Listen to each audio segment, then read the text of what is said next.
ನಾನು ಶ್ರುತಿ. ಇದೀಗ ಹೆಡ್ಲೈನ್ಸ್.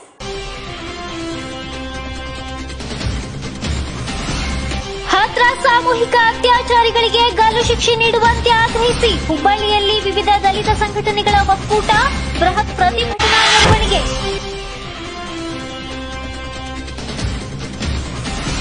ಹುಕ್ಕೇರಿಯಲ್ಲಿ ಕಂಡು ಕೇಳರಿಯದ ರೀತಿಯಲ್ಲಿ ಕುಂಭದ್ರೋಣ ಮಳೆಯ ರಭಸಕ್ಕೆ ವಾಹನಗಳು ನೀರು ಪಾಲು, ಜನಜೀವನ ಅಸ್ತವ್ಯಸ್ತ.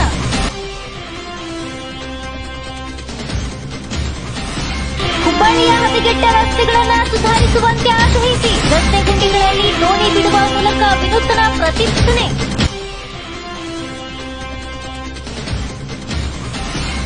ನೀರಿನಲ್ಲಿ ಕೊಚ್ಚಿ ಹೋದ ಯುವಕನಿಗೆ ನ್ಯಾಯ ಕೊಡಿಸುವಂತೆ ಪ್ರಗತಿಪರ ಸಂಘಟನೆಗಳಿಂದ ರಸ್ತೆ ತಡೆದು ಪ್ರತಿಭಟನೆ.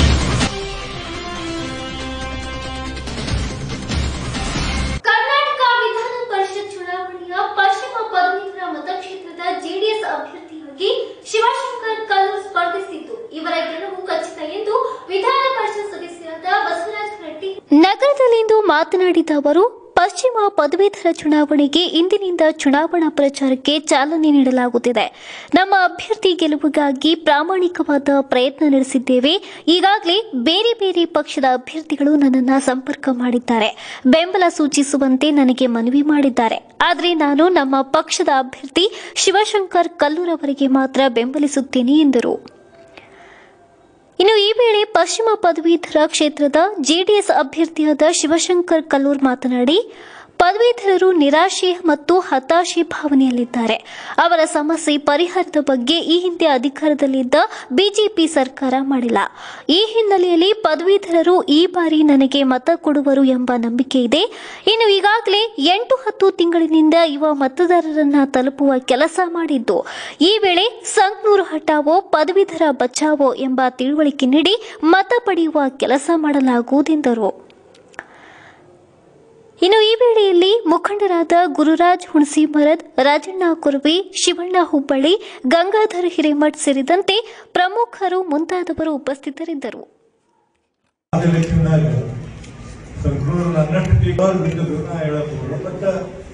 ನಮ್ಮದೇ ರೀತಿ ನಮ್ಮ ಕೆಲಸಗಳು, ನಮ್ಮ ಮಾತು, ನಾವು ಚುನಾವಣೆಯನ್ನು ತರಿಸ್ಕೊಂಡಿದ್ದೀವಿ, ಎಷ್ಟು ಈಡೇರಿಸಿವಿ ಅದೆಲ್ಲ ಜನರಿಗೆ ಗೊತ್ತಿದೆ, ತಿಳುವಳಿಕೆ.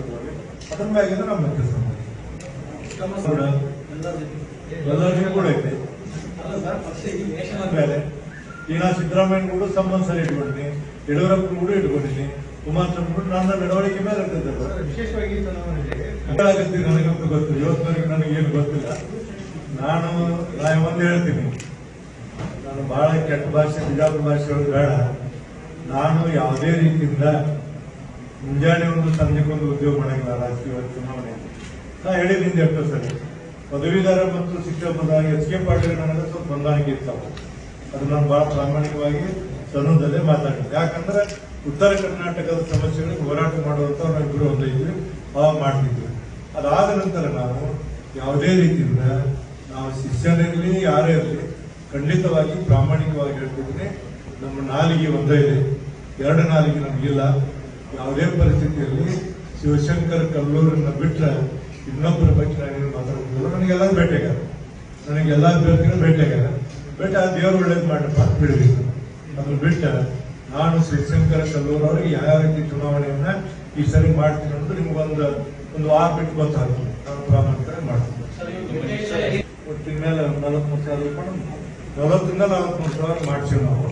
ಒಂದೊಂದ್ ಸರಿ ಏನಾಗ್ತಿದೆ, ಅವ್ರು ಮಾಡ್ತಿರ್ತಾರೆ, ನಾವು ಡಬಲ್ ಆಗ್ತಾವೆ. ಅವ್ರು ಡಬಲ್ ಮಾಡಿದಾಗ ಅವರು ಲೆಕ್ಕ ಇಡ್ತಾರೆ, ನಾವು ಹೇಳ್ತೀವಿ. ಈಗ ಬಂದಿತ್ತವರು, ಅವ್ರು ಗುರಿಕಾರ ಅವರೆಲ್ಲ ಮಾಡ್ತಿರ್ತಾರೆ.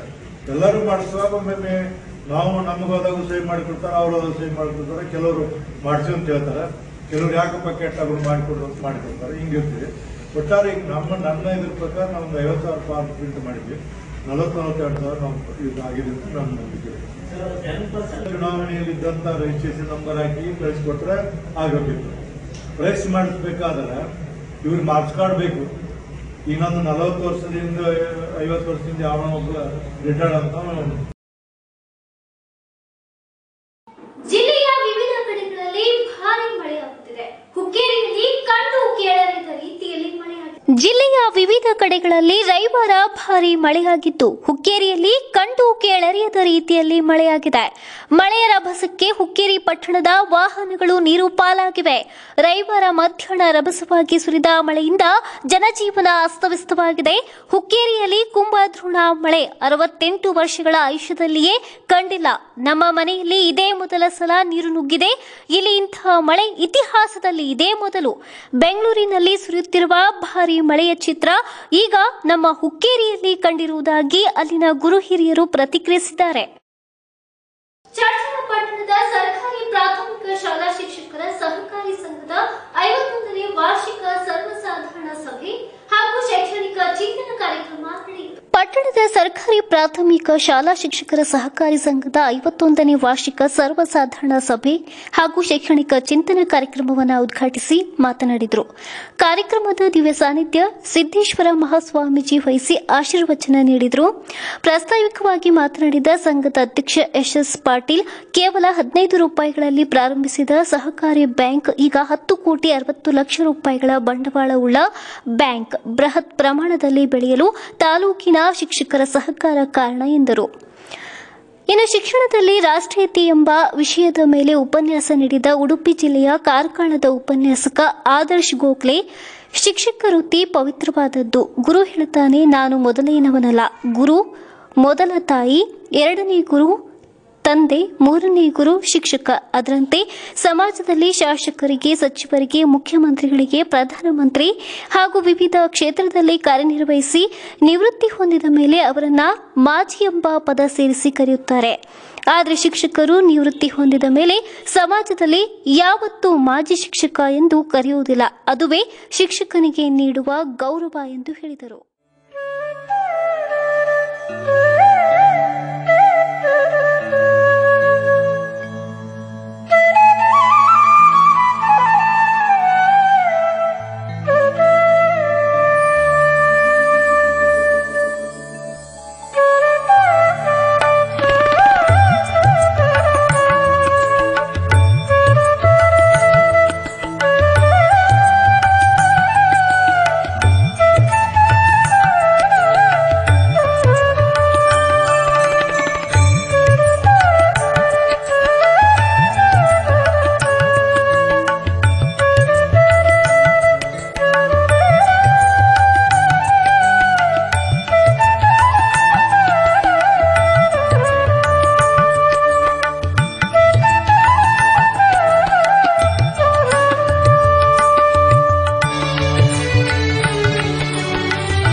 ವಿಜಯಪುರ ಜಿಲ್ಲೆಯ ಬಸವನ ಬಾಗೇವಾಡಿ ಠಾಣಾ ಹೆಡ್ ಕಾನ್ಸ್ಟೇಬಲ್ ಎಚ್ಎಸ್ ಹೊಸಮನಿ ವಸೂಲಿ ಪೊಲೀಸಪ್ಪ.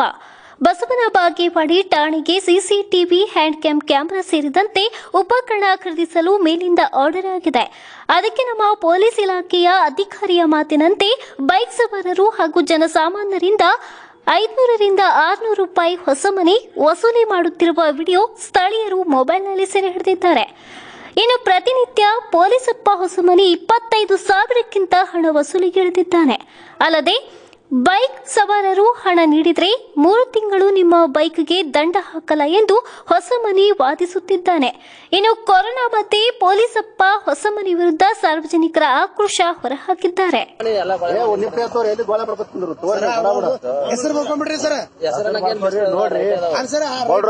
ಗಾಡಿಗಳು ಹಿಡಿದು ಇದು ಮಾಡ್ತಾರ. ನಿಮ್ ಯಾವ ದ್ವೇಷದಿಂದ ಒಟ್ಟ ಎಂದು ಮಾಡಲ್ಲ, ಮುಂದೂ ಮಾಡಲ್ಲ. ನಾನು ನಿಮ್ ಊರ ಬಿಟ್ಟು ಡ್ಯೂಟಿ ಹೋಗ್ಲಿ. ನಾನು ಅಂತ ದ್ವೇಷದಿಂದ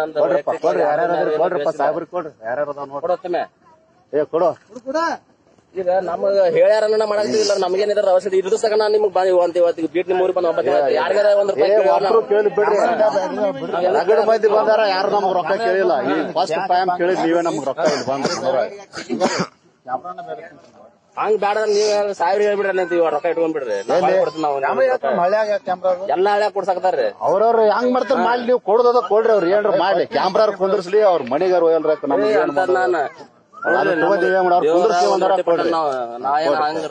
500 ರೂಪಾಯಿ ತಗೊಂಡ್ ಹೋಗೋಣ. ನಾ ಏನ್ ದೊಡ್ಡ ಶ್ರೀಮಂತ ಆಗಲ್ಲ. ಕೊಡ್ರಿ ಸೋಮವಾರ 200 ಸಾವಿರ ಕೊಡ್ರ ಚಲೋ ಮಾಡಿದೀವಿ ನಾವು. ಮತ್ತ 500 ರೂಪಾಯಿ ಅಂದಾಗ 2, 3, 5 ಮಂದಿ ಬಂದು ನೋಡ್ರಿ. ಈಗ 5 ಮಂದಿ ಕೊಟ್ಟೇವ್ ನೋಡ್ರಿ. ನೋಡ್ರಿ ಗಾಡಿ ಪಡಿ ಅಡ್ಯಾಡ್ತಾವ್ರಿ. ಬೋರ್ಡ್ರ್ ಅದೀವಿ ನೋಡಿ ಇದು ಮಾಡ್ರಿ. ನಾ ಎಂದ್ರ ಯಾರು ಬೇಕಾದ್ರೆ ಫೋನ್ ಹಚ್ಚದ ಬಿಡಿಸಿಲ್ಪ ಅದಷ್ಟ. ನೀ ನಿಂದೂ ಬಿಡಿಸಿ, ಬೈಕ್ ಬಿಡಿಸಿ, ಆಟೋನು ಬಿಡಿಸಿ. ನಾ ಕೇಳ್ರಿ ಇಲ್ಲ ಪರಿಚಯ ಇರ್ಲಿಲ್ಲ ಅಂದ್ರೂ ಇಲ್ಲ. ನಾನು ಅದಟ್ ಮಾಡಿ ಸಾಧ್ಯತ್ ಮಾಡಿ ಹೋಗಿ ನಾ ಕಚೇರಿ ಮುಂದ ಅಥವಾ ಬಾಗಡೆ ಎಲ್ರಿದ್ರು ಹಿಡಿದಾರಂದ್ರ ಆ ಜಾಗಕ್ಕೆ ಹೋಗಿ ಬಿಡಿಸಿ. ನಾ ಎಷ್ಟ ಸರ್ ಈಗ ಬೇಸಾಬ್ರು ಅವ್ರ ವಸೂಲಿ ಮಾಡತ್ ಹೇಳ್ಯಾರ ಎಲ್ರಿ ನಮಗ ಗಾಡಿಗೆ. ಯಾರೇ ಗೊತ್ತ ನೋಡ್ರಿ. ಅಲ್ಲಿ ನೀವ ಸಾಹೇಬ್ರ ನೀವ ಸ್ವಲ್ಪ ಚೀಟಿ ಇಟ್ಟಿರ್ತಾರಿ. ನಾ ಅಂತ ಮಾಡದಲ್ರಿ. ನಾಳೆ ಮತ್ತ ಹೆಸರು ಬರ್ಕೊಂಡು ಮತ್ತ ಕೇಳಿದಾರಿಗೆ ಹಾಳಿ ಏನ್ ದಂಧ ಇಲ್ಲ ಪಂದ ಇಲ್ರಿ. ಕೊರೋನಾ ಬಂದು ನೋಡ್ರಿ ಗಾಡಿಗಳು ಮನೆ ಏನ್ ನೋಡ್ರಿ.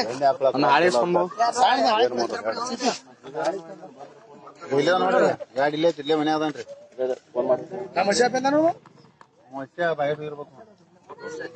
ಕೊಡಪ್ಪಣ್ಣಿ ಕೊಡೋ ಬಂದ್ ಕೊಡ್ತಾನ ಕೊಡೋ. ನೀವು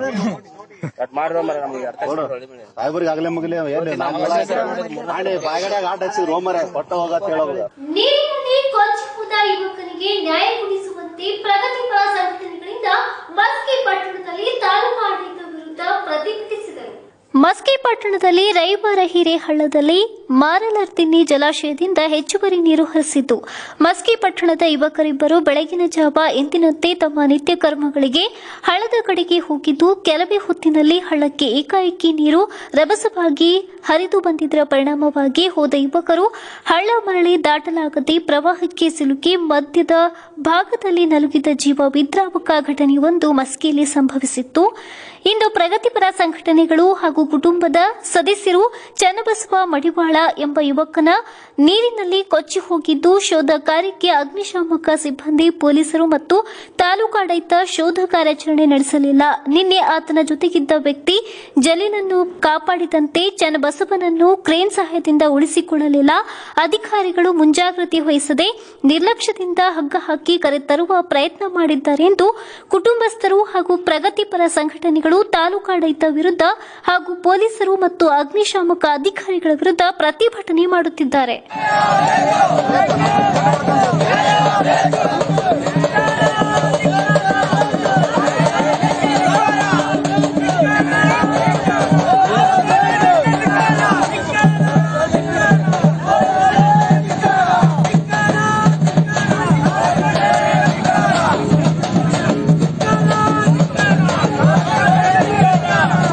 ವಿಧಾನಗಳನ್ನು ಮರೆತು ಒಂದು ರಕ್ಷಣಾ ಕಾರ್ಯದಲ್ಲಿ ತೊಡಗಿರತಕ್ಕಂಥ ಅಗ್ನಿಶಾಮಕ ದಳದ ಸಿಬ್ಬಂದಿಯ ನಿರ್ಲಕ್ಷ್ಯದಿಂದ ಇವತ್ತು ಚನ್ನಬಸವ ಇವತ್ತು ಸಾವಿಗೀಡಾಗಿದ್ದೇನೆ. ಈ ಒಂದು ಸಾವಿಗೀಡಾದಂಥ ಚನ್ನಬಸವನ ಕುಟುಂಬಕ್ಕೆ ಒಂದು ಸೂಕ್ತವಾದ ಪರಿಹಾರ ನೀಡಬೇಕು. ಜೊತೆಗೆ ಈ ಒಂದು ರಕ್ಷಣಾ ಕಾರ್ಯದಲ್ಲಿ ನಿರ್ಲಕ್ಷ್ಯ ವಹಿಸಿರತಕ್ಕಂಥ ತಾಲೂಕಾಡಳಿತ ಮತ್ತು ಅಗ್ನಿಶಾಮಕ ಸಿಬ್ಬಂದಿಯನ್ನ ಕೂಡಲೇ ಅವರ ಮೇಲೆ ಶಿಸ್ತು ಕ್ರಮ ಮತ್ತು ಕಾನೂನು ಕ್ರಮ ಕೈಗೊಳ್ಳಬೇಕಂತ ಈ ಸಂದರ್ಭದಲ್ಲಿ ಪ್ರಗತಿಪರ ಸಂಘಟನೆಗಳ ವತಿಯಿಂದ ಇವತ್ತಿನ ದಿನ ಮಸ್ಕಿಯಲ್ಲಿ ಪ್ರತಿಭಟನೆ ಮಾಡ್ತಾ ಇದ್ದೀವಿ. ಈ ಸಂಬಂಧಪಟ್ಟಂಗೆ ಸೂಕ್ತ ಕ್ರಮ ಜಿಲ್ಲಾಡಳಿತ ಮತ್ತು ಸಂಬಂಧಪಟ್ಟ ಅಧಿಕಾರಿಗಳು ಕೈಗೊಳ್ಳದೆ ಹೋದಲ್ಲಿ ಮುಂದಿನ ಹಂತದಲ್ಲಿ ನಾವು ಉಗ್ರವಾದ ಹೋರಾಟವನ್ನು ಪ್ರಗತಿಪರ ಸಂಘಟನೆ ಕಡೆಯಿಂದ ಮಾಡಲಾಗುವುದು. ಈ ಸಂದರ್ಭದಲ್ಲಿ ಜಿಲ್ಲಾಡಳಿತಕ್ಕೆ ಎಚ್ಚರಿಕೆ ನೀಡಲು ಇಷ್ಟಪಡ್ತೀನಿ.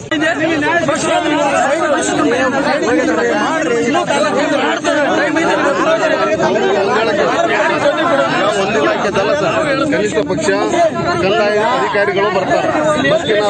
ಹುಬ್ಬಳ್ಳಿಯಲ್ಲಿಂದು ಮಕ್ಕಳು ದೋಣಿಯನ್ನ ಮಾಡಿ ಇಲ್ಲಿರುವ ರಸ್ತೆಗಳಿರುವಂತಹ ಹೊಂಡದ ನೀರಿನಲ್ಲಿ ಬಿಟ್ಟು ಆಟವಾಡಿದರು. ಹುಬ್ಬಳ್ಳಿಯಲ್ಲಿಂದು ಕಾಟನ್ ಮಾರ್ಕೆಟ್ನಲ್ಲಿ ಮಕ್ಕಳು ದೋಣಿಯನ್ನ ಮಾಡಿ ಇಲ್ಲಿರುವ ರಸ್ತೆಗಳಲ್ಲಿ ಇರುವಂತಹ ಹೊಂಡದ ನೀರಿನಲ್ಲಿ ಬಿಟ್ಟು ಖುಷಿಯಿಂದ ಆಟವನ್ನ ಆಡಿದ್ರು. ಹುಬ್ಬಳ್ಳಿ ಧಾರವಾಡದ ಬಹುತೇಕ ರಸ್ತೆಗಳು ಸಂಪೂರ್ಣವಾಗಿ ಹಾಳಾಗಿದ್ದು ಎಲ್ಲಂದ್ರಲ್ಲಿ ತಗ್ಗು ಬಿದ್ದು ವಾಹನ ಸವಾರರು ಪರದಾಡುತ್ತಿದ್ರು ಕೂಡ ಯಾರೊಬ್ಬರು ಇತ್ತ ಕಡೆ ಗಮನ ಹರಿಸಿಲ್ಲ. ಹೀಗಾಗಿ ಇಂದು ಮಕ್ಕಳು ಮನೆ ಬಿಟ್ಟು ಬಂದು ರಸ್ತೆಯ ಮಧ್ಯದಲ್ಲಿರುವ ಗುಂಡಿಗಳಲ್ಲಿ ದೋಣಿಯನ್ನ ಬಿಟ್ಟು ಉಸ್ತುವಾರಿ ಸಚಿವರಿಗೆ ಇತ್ತ ಕಣ್ಣು ಬಿಟ್ಟು ನೋಡಿ ಎಂದು ಸಂದೇಶವನ್ನ ರವಾನಿಸಿದರು. ಹಾಥ್ರಸ್ ಸಾಮೂಹಿಕ ಅತ್ಯಾಚಾರಿಗಳಿಗೆ ಗಲ್ಲು ಶಿಕ್ಷೆ ನೀಡುವಂತೆ ಆಗ್ರಹಿಸಿ ಹುಬ್ಬಳ್ಳಿಯಲ್ಲಿ ವಿವಿಧ ದಲಿತ ಸಂಘಟನೆಗಳ ಒಕ್ಕೂಟ ಕಾರ್ಯಕರ್ತರು ಬೃಹತ್ ಪ್ರತಿಭಟನಾ ಮೆರವಣಿಗೆ ನಡೆಸಿದರು.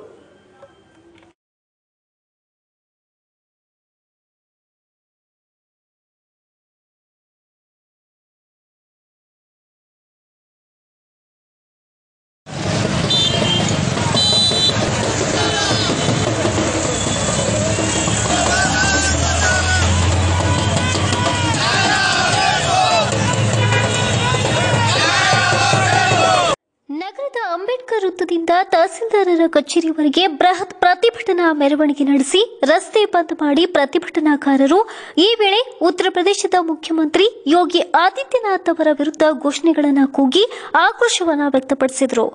ಬಳಿಕ ಉತ್ತರ ಪ್ರದೇಶದಲ್ಲಿ ರಾಷ್ಟ್ರಪತಿ ಆಡಳಿತ ಹೇರುವಂತೆ ತಹಸೀಲ್ದಾರ್ ಅವರ ಮೂಲಕ ರಾಷ್ಟ್ರಪತಿ ರಾಮನಾಥ್ ಕೋವಿಂದ್ ಅವರಿಗೆ ಮನವಿ ಸಲ್ಲಿಸಿದರು. ಉತ್ತರ ಪ್ರದೇಶ ಸರ್ಕಾರವನ್ನ ವಿಸರ್ಜನೆಗೊಳಿಸಿ ರಾಷ್ಟ್ರಪತಿ ಆಡಳಿತವನ್ನ ಹೇರಬೇಕು. 19 ವರ್ಷದ ಪರಿಶಿಷ್ಟ ಜಾತಿ ಮಹಿಳೆ ಮೇಲೆ ನಡೆದ ಸಾಮೂಹಿಕ ಅತ್ಯಾಚಾರ ದೇಶದ ಹೆಸರನ್ನ ಕಳಂಕಿತಗೊಳಿಸಿದೆ. ಉತ್ತರ ಪ್ರದೇಶದಲ್ಲಿ ಮಹಿಳೆಯರ ಮೇಲಿನ ನಡೆಯುತ್ತಿರುವ ಅಪರಾಧಗಳನ್ನು ತಡೆಯಲು ಯೋಗಿ ಆದಿತ್ಯನಾಥ್ ನೇತೃತ್ವದ ಸರ್ಕಾರ ವಿಫಲವಾಗಿದೆ. ಅಲ್ಲದೆ ಉತ್ತರ ಪ್ರದೇಶದ ಪೊಲೀಸರು ಅಪರಾಧಗಳನ್ನು ಮರೆಮಾಚಲು ಪ್ರಕರಣದ ಸಾಕ್ಷಿಗಳನ್ನು ಅಳಿಸುತ್ತಿದ್ದಾರೆ.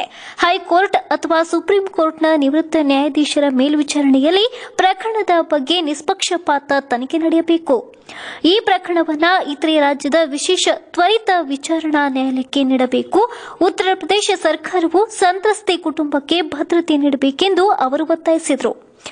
ಇನ್ನು ಈ ಪ್ರತಿಭಟನೆಯಲ್ಲಿ ಪೂರ್ವ ಕ್ಷೇತ್ರ ಶಾಸಕ ಪ್ರಸಾದ್ ಅಬ್ಬಯ್ಯ, ಮುಖಂಡರಾದ ತಾರಾದೇವಿ ವಾಲಿ, ರಾಜಶೇಖರ್ ಮೆಣಸಿನಕಾಯಿ, ಪುಷ್ಪ ಅರಳಿಕಟ್ಟಿ, ಅಕ್ಕಮ್ಮ ಸಲ್ಮಾ, ಅಲ್ತಾಫ್ ಹಳ್ಳೂರ್ ಹಾಗೂ ವಿವಿಧ ದಲಿತ ಸಂಘಟನೆಯ ಕಾರ್ಯಕರ್ತರು ಭಾಗಿಯಾಗಿದ್ದರು. ಕೂಡಲಗಿ ಪಟ್ಟಣದಲ್ಲಿ ಕೂಡಲಗಿ ಪೊಲೀಸರಿಂದ ಹೆಲ್ಮೆಟ್ ಜಾಗೃತ ಜಾಥಾ ಜರುಗಿತು. ಪೊಲೀಸರು ಬೈಕ್ ಜಾಥಾದ ಮೂಲಕ ಸಾರ್ವಜನಿಕರಿಗೆ ಜಾಗೃತಿಯನ್ನು ಮೂಡಿಸಿದರು. ಪೊಲೀಸರು ಬೈಕ್ ಜಾಥಾದ ಮೂಲಕ ಪಟ್ಟಣದ ನಾಗರಿಕರಲ್ಲಿ ಜಾಗೃತಿಯನ್ನು ಮೂಡಿಸಿದರು.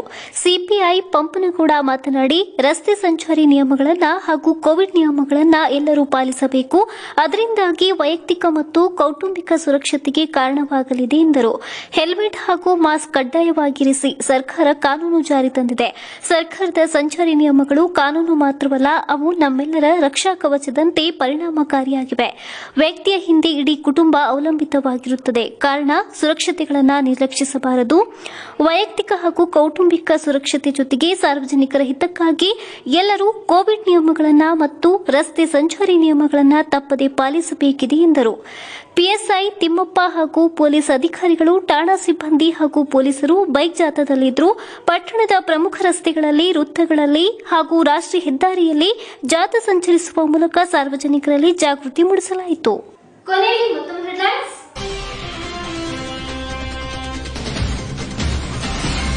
ಹಾಥ್ರಸ್ ಸಾಮೂಹಿಕ ಅತ್ಯಾಚಾರಿಗಳಿಗೆ ಗಲ್ಲು ಶಿಕ್ಷೆ ನೀಡುವಂತೆ ಆಗ್ರಹಿಸಿ ಹುಬ್ಬಳ್ಳಿಯಲ್ಲಿ ವಿವಿಧ ದಲಿತ ಸಂಘಟನೆಗಳ ಒಕ್ಕೂಟ ಬೃಹತ್ ಪ್ರತಿಭಟನಾ ಮೆರವಣಿಗೆ.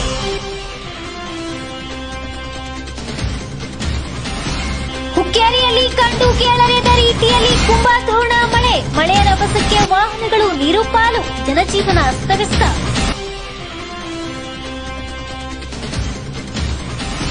ಹುಬ್ಬಳ್ಳಿಯ ಹದಗೆಟ್ಟ ರಸ್ತೆಗಳನ್ನು ಸುಧಾರಿಸುವಂತೆ ಆಗ್ರಹಿಸಿ ರಸ್ತೆ ಗುಂಡಿಗಳಲ್ಲಿ ದೋಣಿ ಬಿಡುವ ಮೂಲಕ ವಿನೂತನ ಪ್ರತಿಭಟನೆ.